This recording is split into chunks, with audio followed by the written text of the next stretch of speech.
तो आज मैं आपको एक अनोखी रहस्यमय कहानी सुनाऊंगी। अगर आप चैनल पर नए हैं तो अभी सब्सक्राइब कर ले। यह मेरा दूसरा नया चैनल है ताकि और भी रहस्यमय कहानी सबसे पहले आप तक पहुंचे तथा कहानी पूरा देखे, क्योंकि अंत में एक अनोखा रहस्य छुपा है। धन्यवाद। तो सुनिए।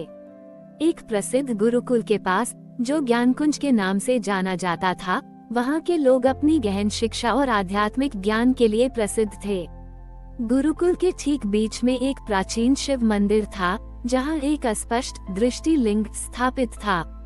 यह मान्यता थी कि ये दृष्टि लिंग तभी अपनी दिव्य दृष्टि प्रदान करता था जब कोई छोटे गुरु अपने ज्ञान के अभिमान को त्याग कर विनम्रता और सच्चे हृदय से अपने शिष्यों को सेवा भाव से पढ़ाता था, न कि केवल अपनी विद्वत्ता का प्रदर्शन करने के लिए।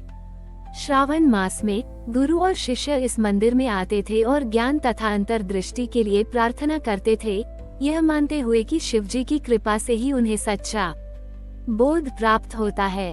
परंतु पिछले कुछ दशकों से ज्ञानकुंज के गुरुओं में केवल अपनी विद्वत्ता और दूसरों पर श्रेष्ठता साबित करने की प्रवृत्ति बढ़ गई थी। वे ज्ञान को केवल एक शक्ति मानते थे जिससे वे शिष्यों को प्रभावित कर सकें। हर कोई केवल कितनी पोथियां पढ़ी हैं और कितने शिष्य आकर्षित किए हैं इसका बखान का रता था, जिससे उनके ज्ञान में गहराई और सच्ची करुणा कम हो गई थी। इस बदलती हुई मानसिकता का परिणाम ये हुआ कि भले ही गुरुकुल में कई प्रकांड गुरु थे, पर उनमें सच्ची आध्यात्मिक शांति और शिष्यों के प्रति समर्पण की कमी थी। अस्पष्ट दृष्टि लिंग, जो कभी दिव्य अंतर्दृष्टि प्रदान करता था, अब पूरी तरह से धुंधला और निष्क्रिय लगने लगा था। उसमें से कोई भी आध्यात्मिक मार्गदर्शन नहीं मिलता था। ज्ञान कुंज में एक अजीब सी आंतरिक अंधता और आध्यात्मिक सूखापन आ गया था। श्रावण मास आया, पर मंदिर में कोई उत्साह नहीं था, क्योंकि कोई भी गुरु उस दृष्टि लिंग से सच्चा बोध प्राप्त नहीं कर पा रहा था। कुछ पुराने और सच्चे शिष्य चिंतित थे, क्योंकि उन्हें पता था कि दृष्टि लिंग का निष्क्रिय होना उनके गुरुओं के भीतर के अभिमान और शिवजी की नाराजगी का संकेत है। गुरुकुल में गुरु दर्पदेव नाम का एक युवा और अत्यंत बुद्धिमान आचार्य था। उसने कई वेद और मंत्र कंठस्थ कर लिए थे और उसे अपने पूजा पाठ पर बहुत घमंड था। वह सोचता था कि उसे किसी दैवी या शक्ति या गुरु के मार्गदर्शन की जरूरत नहीं है, क्योंकि उसकी अपनी बुद्धि और व्याख्याएं ही सबसे बड़ी हैं।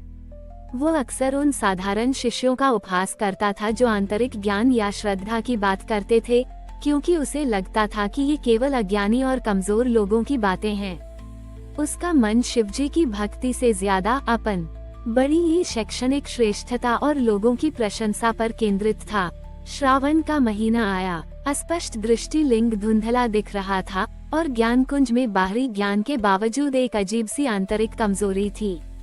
श्रावण के पहले सोमवार की सुबह थी। मंदिर के पास एक टूटी हुई कुटिया में बैठे एक वृद्ध नेत्रहीन संत, जो वर्षों से ज्ञानकुंज के गुरुओं के अहंकार को देख रहे थे, उन्होंने गुरु दर्पदेव को अपने पास बुलाया।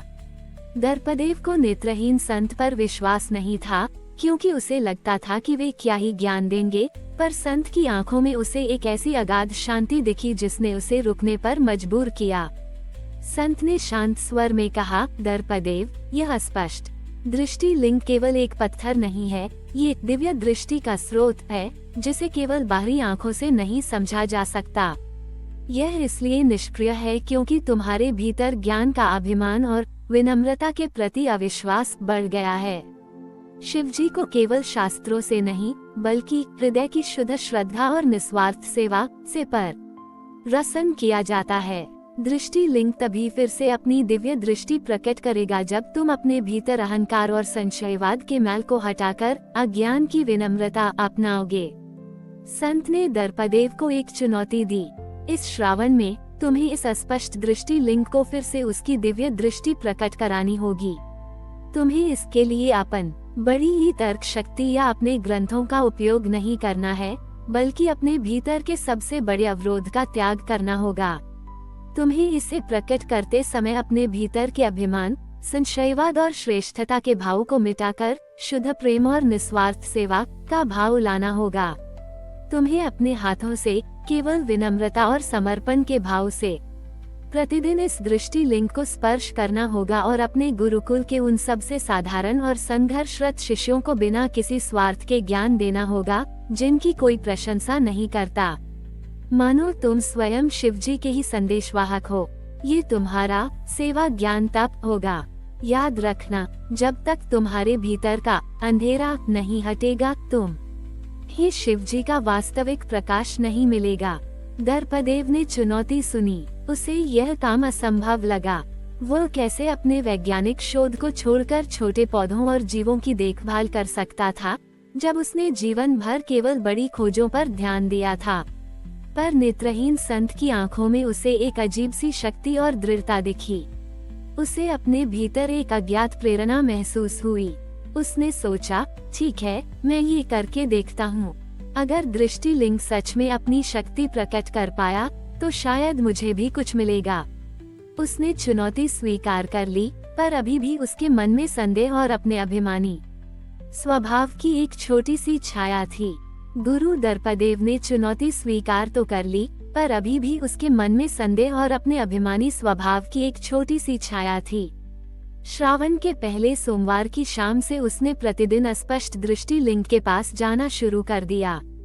उसने अपनी पोथियां और शास्त्रार्थ के तर्क छोड़कर मंदिर के शांत कोने में मौन सेवा शुरू की। वह गुरुकुल के उन साधारण और संघर्षरत शिष्यों के पास जाता, जिनके पास ज्ञान की कमी थी या जो समझने में धीमी गति के थे। वो उन्हें धैर्य से पढ़ाता, उनकी शंकाओं का समाधान करता, बिना अपनी विद्वत्ता का प्रदर्शन किए या उन्हें नीचा दिखाए। यह एक अभूतपूर्व कार्य था। एक गुरु जिसने जीवन भर केवल अपनी प्रशंसा सुनी थी, वह अब विनम्रता से उन लोगों की सेवा कर रहा था जिन्हें वह कभी अज्ञानी मानता था। उसे यह बहुत कठिन लगा। उसका शरीर दुखता और उसका मन अक्सर उसे याद दिलाता कि यह सब उसके स्तर का काम नहीं है। उसे एहसास हुआ कि जो ज्ञान उसे कभी उसकी सबसे बड़ी ताकत लगता था, वही अब उसे विनम्रता और सच्ची करुणा सिखा रही थी। उसका अभिमान ही उसके भीतर अशांति का कारण था। धीरे धीरे जैसे जैसे दर्पदेव हर दिन निस्वार्थ भाव से उन साधारण शिष्यों की सेवा करता गया, उन्हें सहारा देता, उनके ज्ञान की प्यास बुझाता, उनसे प्रेम से बात करता, उसे केवल शारीरिक प्रयास ही नहीं, बल्कि एक आंतरिक बदल अब वह भी महसूस हुआ। हर सुबह जब वह दृष्टि लिंग को छूता और शिवजी का स्मरण करता, तो उसे अपने भीतर के अहंकार और दिखावे को शांत करना पड़ता था। उसका ध्यान अब केवल अपने ज्ञान पर नहीं, बल्कि प्रत्येक शिष्य की सीखने की क्षमता और ज्ञान की दिव्यता पर केंद्रित हो गया था। ये पढ़ाना केवल जानकारी देना नहीं था, यह उसके आत्मा का शुद्धिकरण बन रहा था, शिवजी को अर्पित एक तपस्या। वह अब किसी को कुछ साबित करने के लिए ये सब नहीं कर रहा था, बल्कि अपने भीतर की शांति और उस पुराने विश्वास के भाव को वापस लाने के लिए कर रहा था, जिसे उसने कभी नकार दिया था। श्रावण का दूसरा सोमवार आया। अस्पष्ट दृष्टि लिंग अभी भी पूरी तरह से अपनी दिव्य दृष्टि प्रकट नहीं कर रहा था और ज्ञान कुंज में निराशा गहरी थी। दर्पदेव लगभग थककर चूर हो चुका था। उसके शरीर में ऊर्जा कम थी, पर उसके मन में एक अद्भुत शांति थी, जो उसने पहले कभी अनुभव नहीं की थी। दूसरे सोमवार की सुबह जब वह द रियष्टि लिंग पर काम कर रहा था, तो उसने देखा कि गुरुकुल के बाहर एक नन्हा पक्षी, जो उड़ने में असमर्थ था, जमीन पर पड़ा छटपटा रहा था। उस निरीह जीव की पीड़ा को देखते ही दर्पदेव के भीतर एक असीम करुणा का संचार हुआ। उसे लगा जैसे शिवजी स्वयं इस छोटे से प्राणी के रूप में उसे संदेश दे रहे हैं कि सच्चा ज्ञान केवल शास्त्रों में नहीं, बल्कि हर जीव के दुख को समझने और उसे सहारा देने में है। उसने अपनी अंतिम शक्ति से उस पक्षी को धीरे से उठाया, उसे पानी पिलाया और सुरक्षित स्थान पर रखा, इस बार किसी दिखावे के लिए नहीं, बल्कि केवल निस्वार्थ प्रेम और समर्पण के भाव से। और तभी एक अद्भुत चमत्कार हुआ। अस्पष्ट दृष्टि लिंग, जो दशकों से निष्क्रिय और नीरस था, अचानक एक तीव्र चमकीले प्रकाश से जगमगा उठा।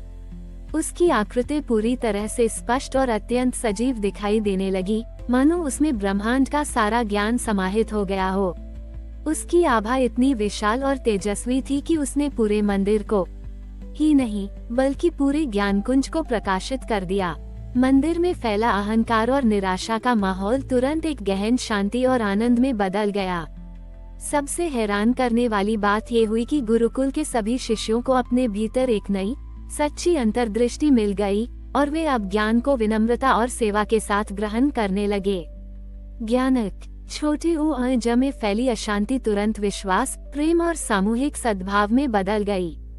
गुरुकुल के लोग और शिष्य, जो उस अद्भुत प्रकाश और दृष्टि लिंग की नई भव्यता से आकर्षित होकर मंदिर की ओर दौड़े, वे अस्पष्ट दृष्टि लिंग को पूरी तरह से प्रकाशित और तेजस्वी देखकर हक्के बक्के रह गए। उन्होंने दर्पदेव को विनम्रता से दृष्टि लिंग के सामने खड़े देखा। उसके चेहरे पर एक ऐसी दिव्य शांति और करुणा थी जो पहले कभी नहीं थी। उन्हें एहसास हुआ कि यह केवल एक चमत्कार नहीं था, बल्कि दर्पदेव के भीतर के अहंकार, त्याग और अटूट निस्वार्थ सेवा का प्रतिबिंब था, जिसने गुरुकुल को सत्य के उजाले से भर दिया था। ज्ञान कुंज वास्तव में सच्ची शिक्षा, विनम्रता और आध्यात्मिक अंतर्दृष्टि का स्थान बन गया था। दर्पदेव, जो कभी अहंकारी और अपनी विद्वत्ता में लीन रहने वाला माना जाता था, अब ज्ञान कुंज के लिए एक प्रेरणा और सच्चा गुरु बन गया। उसने गुरुओं और शिष्यों को सिखाया कि सच्चा ज्ञान केवल शास्त्रों में नहीं, बल्कि अपने भीतर की विनम्रता, निस्वार्थ प्रेम और सभी की सेवा में मिलता है। अस्पष्ट दृष्टि लिंग अब केवल मंदिर का प्रतीक नहीं था, बल्कि एक निरंतर याद दिलाता था कि सच्ची भक्ति और आत्मा का समर्पण ही सबसे बड़ा प्रकाश है और वही हमें शिवजी के वास्तविक स्वरूप से जोड़ता है। हमारी और भी आध्यात्मिक एवं अनोखी कहानियाँ देखने के लिए हमारे चैनल पर जाएं तथा धार्मिक एवं पौराणिक अनोखी कहानियाँ हमारे चैनल पर है। कृपया जाके देखें तथा हमारे चैनल को सब्सक्राइब करके रखें और वीडियो लाइक जरूर करें। धन्यवाद।